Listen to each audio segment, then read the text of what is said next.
Where'd you get that name, Gulf Breeze? Hi there, I'm Pensacola historian Joe Vinson. This is the first in a recurring segment where I'll look at the origin of local place names. Before the 1930s, the peninsula that is now Gulf Breeze was largely undeveloped. Despite being surveyed in the 1820s after the Land Act passed, the oldest records of private ownership are from 6 decades later.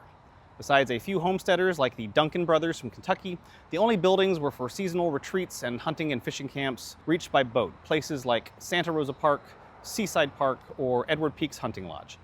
People usually identified it as either Santa Rosa Peninsula or by specific landforms. On the north side, Fair Point and Town Point, and on the south side, Deer Point and Grassy Point. Things changed when the 2 bridges connecting Pensacola to Santa Rosa Island opened in 1931. Highway 98 was completed 2 years later.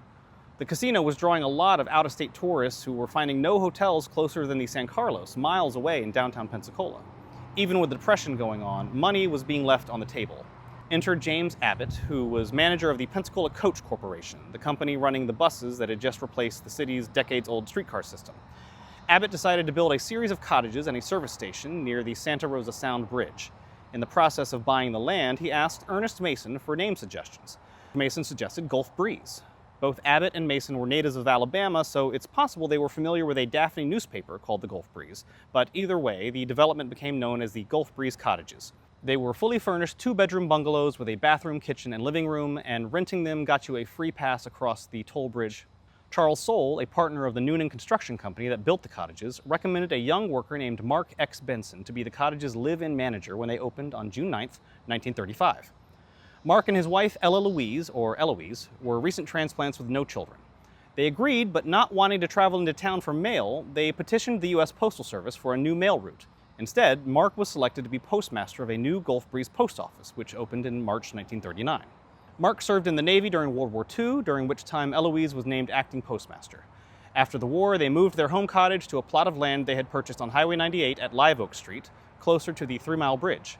They started construction on a commercial building nearby that would grow over the years, known as the Benson Building or Benson Complex. The post office relocated there, and even though it was no longer at the cottages, it was still the Gulf Breeze, Florida post office. As residential developments started to be built on the peninsula, like the Casablanca subdivision in 1951, the name stuck. The city of Gulf Breeze was incorporated in 1961. The Gulf Breeze cottages were severely damaged by a 1971 tornado, which also destroyed an adjacent apartment complex and injured 100 people. The Sunchase condominiums were developed there in 1981. Mark's tenure as Gulf Breeze postmaster ended in 1959, and though he later got in some legal trouble for tax evasion, the couple is considered pivotal to the development of Gulf Breeze. Mark died in 1994 and Elouise in 2006. They never had children, so after her death, their home was bequeathed to the Gulf Breeze Historical Society and the Benson Building to the Gulf Breeze United Methodist Church, which the Bensons had helped organize in 1955. The church benefited from the sale of the building, which was demolished in 2011 and is now the site of a mattress store.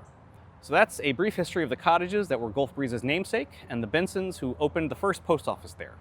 Thanks for watching, and let me know in the comments if you'd like to know the history of a specific place name. Thanks.